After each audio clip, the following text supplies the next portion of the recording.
তোমার অপমানের সমস্ত স্মৃতি আজ আমি আবার ফিরিয়ে দেব। আর তোমার এটাও মনে পড়ে যাবে যে তুমি কানাইয়ের সামনে তুচ্ছ মাত্র। বলরাম, কিছুই ভুলিনি আমি। সেই জন্যই তোমাকে আর কৃষ্ণকে এখানে ডেকেছি। আজ আমি তোমাদের দুজনকে বন্দী করব, আর তারপর দ্বারকার রাজা হব আমি। তুমি হবে দ্বারকার রাজা?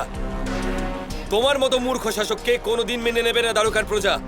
বলরাম, আমার অস্ত্রের শক্তি সম্পর্কে ধারণা নেই তোমার। বন্দী করো ওকে। তুমি অনেকক্ষণ কথা বলে যাচ্ছ। কৃষ্ণ কোথায়?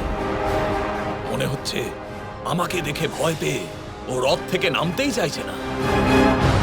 এসো কৃষ্ণ, এসো, এখানে এসো।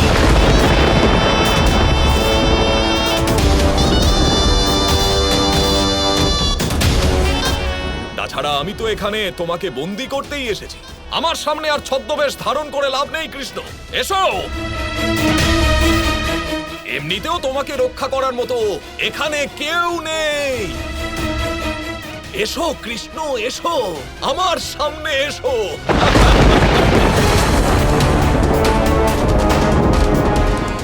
আজ আমার প্রতিশোধ পূর্ণ হবে। আজ আমি খুব আনন্দ পাবো কৃষ্ণ। আজ আমি তোমাকে ছাড়বো না।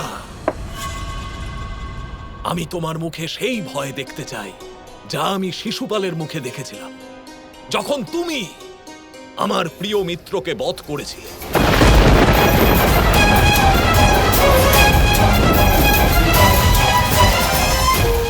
কি হলো কৃষ্ণ?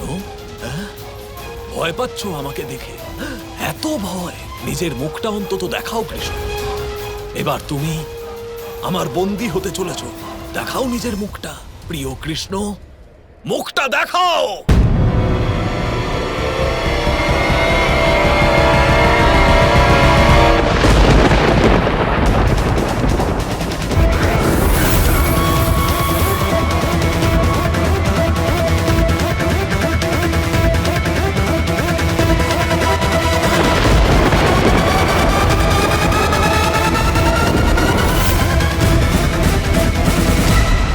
তো কৃষ্ণ নেই, তাহলে কোথায় কৃষ্ণ?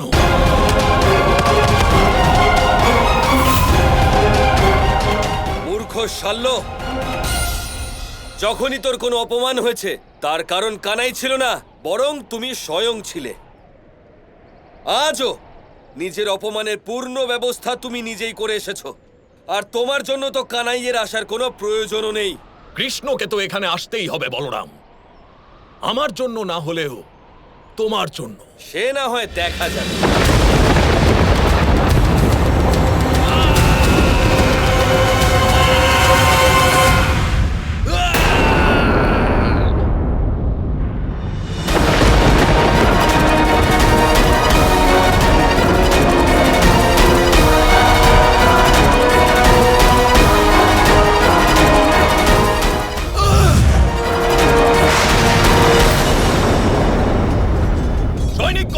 পিছিয়ে এসো। আমি তোমাকে ছাড়বো না বলরাম। আজ নয়তো কাল দ্বারকা আমার হবে, শুধু আমার।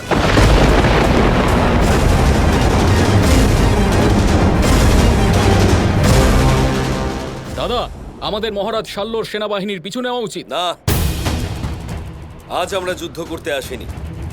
আমরা শুধু ওর পরিকল্পনা জানতে এসেছিলাম। সেটা আমি জেনে নিয়েছি। শাল্য কানাইকে নিজের সব থেকে বড় শত্রু বলে মনে করে, আর ও দ্বারকাতে নিজে শাসন করতে চায়। অবশ্যই ও কোনো দিব্য শক্তি লাভ করেছে, নয়তো কানাইয়ের সম্মুখীন হওয়ার চিন্তা ওর মাথায় আসতো না। কি হলো শাল্য? শুক্রাচার্য, প্রত্যেকবারের মতো এবারও আপনার পরিকল্পনা ব্যর্থ হয়েছে। বলরাম ওখানে কৃষ্ণের সাথে নয়, বরং নিজের সেনার সাথে এসেছিল। আজ বলরাম আমার পুরো পরিকল্পনা নষ্ট করে দিল। কিন্তু শাল্য, এবার কৃষ্ণের পতন সুনিশ্চিত। শুধুমাত্র একটাই সফল প্রচেষ্টা আবশ্যক। শুক্রাচার্য, আপনাকে আর কোনো পরিকল্পনা করতে হবে না। এবার আমার আর আপনার পরিকল্পনার কোনো প্রয়োজন নেই, কারণ এবার আমি আপনার পরিকল্পনা দ্বারা নয়, বরং আমার নিজের বিশেষ অস্ত্র দ্বারা ওই কৃষ্ণকে পরাজিত করব।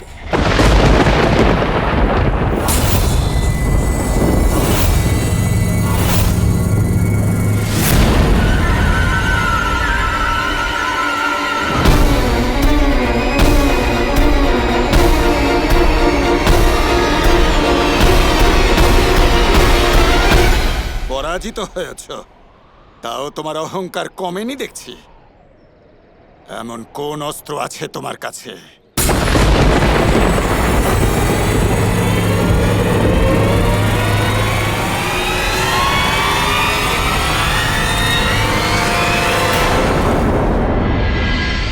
প্রদ্যুম্ন, দ্বারকার সমস্ত সেনা প্রস্তুত করো, আর জল এবং আকাশপথের সৈন্যদলের সংখ্যা বাড়িয়ে দাও।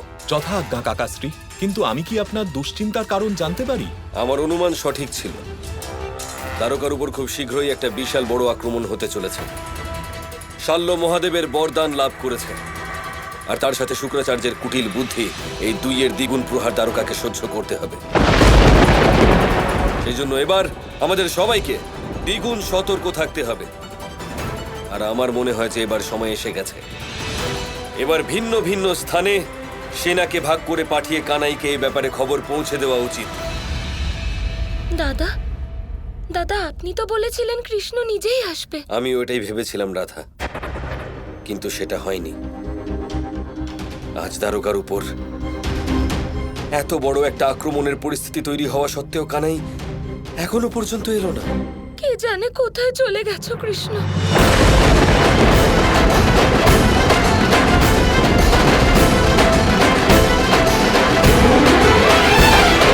কৃষ্ণরই লীলা যে, কৃষ্ণের মহিমা যে, কৃষ্ণের গৌরব ধর্মসার যে,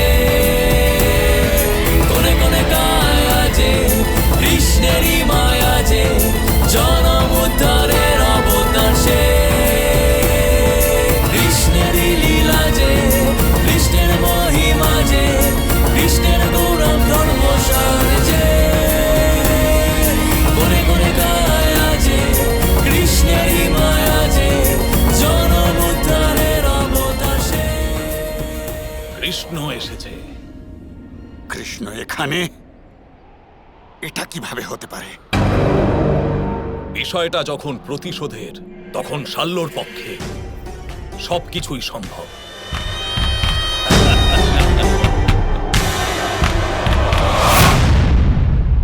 তুমি কৃষ্ণের সাথে সন্ধি করে আমার সাথে বিশ্বাসঘাতকতা করেছো। আমার তো এখনো বিশ্বাস হচ্ছে না যে তোমার পরম শত্রু তোমার মিত্র হলো কি করে। যদি এই কথাটা সত্য হয় যে তুমি কৃষ্ণের সাথে মিত্রতা করেছো, তাহলে আমি তোমার জীবনে এমন সংকট উৎপন্ন করব যে তুমি জীবদ্দশায় মৃত্যুর সমান দুঃখ লাভ করবে।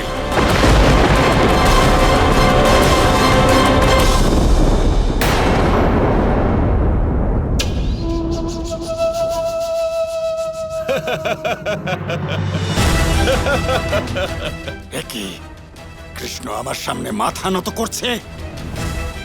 এ তো অসম্ভব। কিন্তু কেন অসম্ভব হতে যাবে গুরুদেব? তুমি কৃষ্ণ হতে পারো না, কারণ কৃষ্ণ কখনোই আমাকে গুরু বলে মানে না। বলো কে তুমি?